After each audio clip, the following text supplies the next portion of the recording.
Disclaimer is in the description down below. Release that witch. Chapter 16. Future. Root.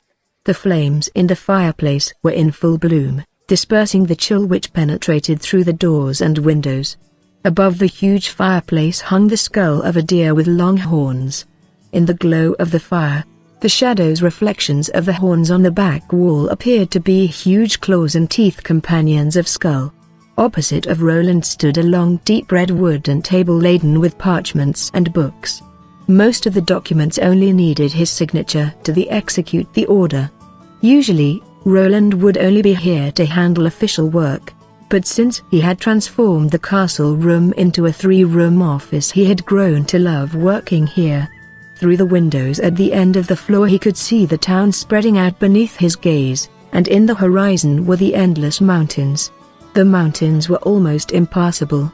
They separated the kingdom of Grey Castle and the wild lands in two. The northern mountain slope was just a branching pass of the mountain range. At the foot of the window he could see the wood-fenced garden, which Anna used to train. In order to provide a convenient place for afternoon tea, the brick pool was already transformed into a long table. If the weather was good he could go down and lie underneath the sun, or maybe even take a nap on top of the custom-made rocking chair. Although it was small, it was nice to have your own personal garden as well. In his former life, if you wanted to sit on the stone steps of a real castle, it would be almost impossible. Just to look around, you had to spend money to buy a ticket. But now, he not only had his own castle, but a whole town as well. Your Highness, recently we spent a considerable amount of money from your treasury to recruit tradesmen and handymen. If this continues, I'm afraid our treasury won't last until next year's spring. Bref handed the parchment with the recent reports of the financial situation to Roland.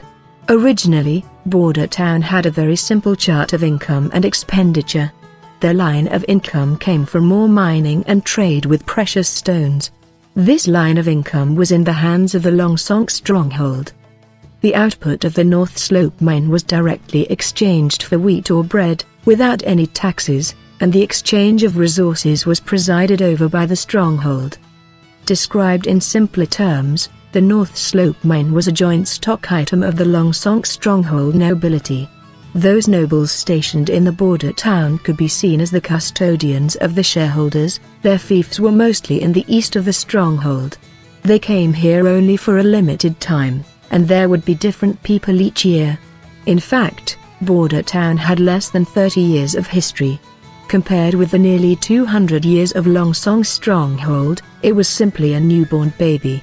Duke Ryan had only intended to establish an outpost here to get an early warning in case an evil beast invasion began. He had never expected that the pioneers who discovered some mine rich with mineral resources in the northern mountain slope would just settle there, practically making a small municipality, named Border Town. In order to prevent stealing, the Duke did not accept manpower sent by the other nobles. Instead, he employed the local residents. Even criminals became miners, and food was prorated based on the output of ore each home provided. The stronghold would just provide some food and commissioned employers throughout the year. The stronghold only paid a fixed amount of money. It wasn't based on the mining output. Of the 2,000 inhabitants of Border Town, more than half of them were in the mining services. Another line was the town's other industries, the blacksmith's shop, tavern, textile shop and so on.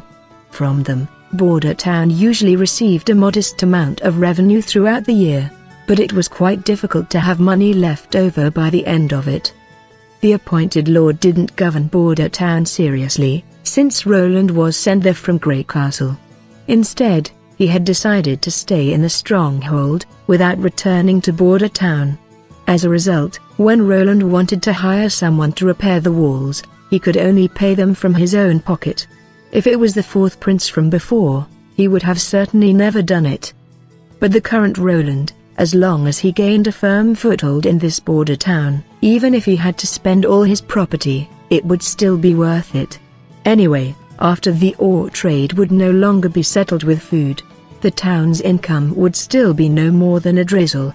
The only question was if Longsong's stronghold was willing to give up their monopoly of trade with Border Town. This would be similar to entering a tiger's den to seize food, but the inventory data provided by Baruf indicated that the mining efficiency was low and the transportation of ore was inefficient and inconvenient.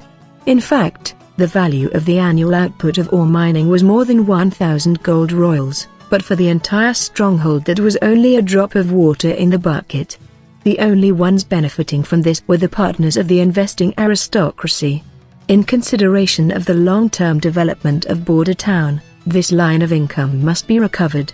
Roland's mind was clear on the fact that even if these people could fully recover their investment from the last 10 years and longer, they would still not easily let it go.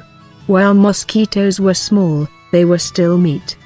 Besides, this was a seedling that could be useful to make money by reprehensible means. Previously, he was willing to give the investors certain benefits and compensation such as purchasing for half the price and such. However, the case of selling a full ship of ore for only half a ship of cereal, this kind of incident was not allowed to happen again.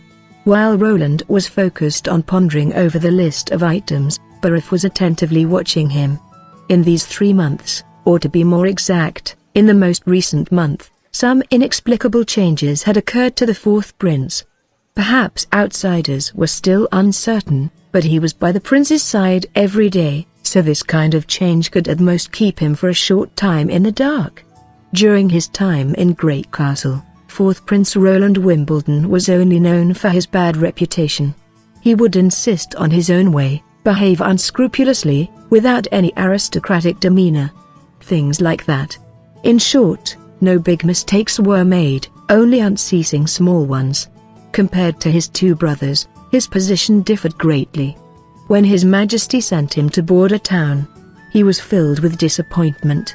If His Majesty hadn't promised him the position of an official finance minister after the fight for the throne, he would have quit and walked away long ago.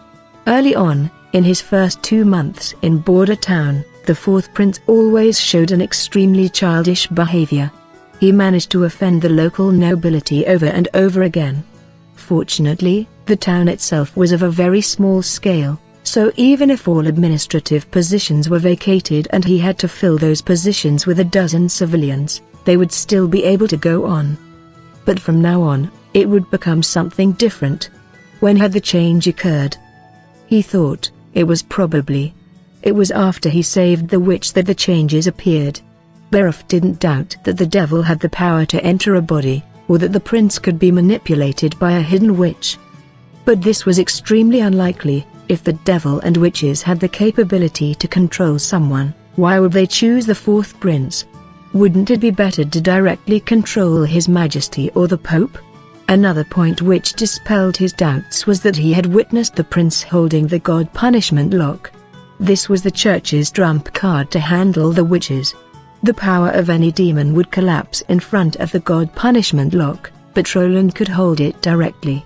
In other words, in the case that he wasn't the fourth prince, when even God had no power about him, it was needless to fear the Devil King, so was it necessary to expose him. To preserve one's own life was most important.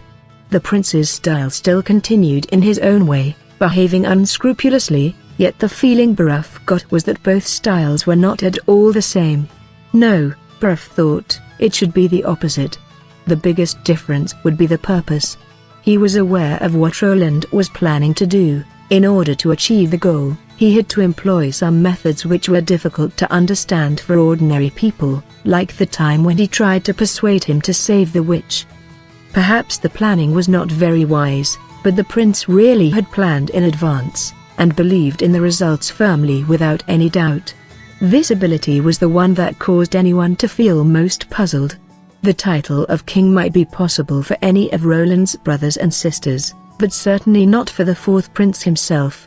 This thing was very clear, because how could he develop such a small place like Border Town? Even the gods couldn't do it. In the end, Roland came up with a crazy plan. The crazy plan to set up a defensive line outside of Border Town, so that they can develop better than the city of Golden Harvest. Was he really thoroughly convinced that this project would be successful? If he was merely a madman, it would be bad enough. But for Roland, who vigorously built the city wall, that did not seem to be the case. He really planned to defend this place, merely with the help of the alchemical product cement, to build a wall, which is for the common sense, almost impossible. Within Bruff's family there was also an alchemist, but he had never heard of an alchemical workshop refining such a thing. The solution for the construction of the wall was based on something no one had seen before. In the end, was he only confident in himself, or was it just his reckless behavior? To what extent did Roland's plan go, and in the end how much do I know of Roland's scheme? Bruff found himself interested in the approaching days.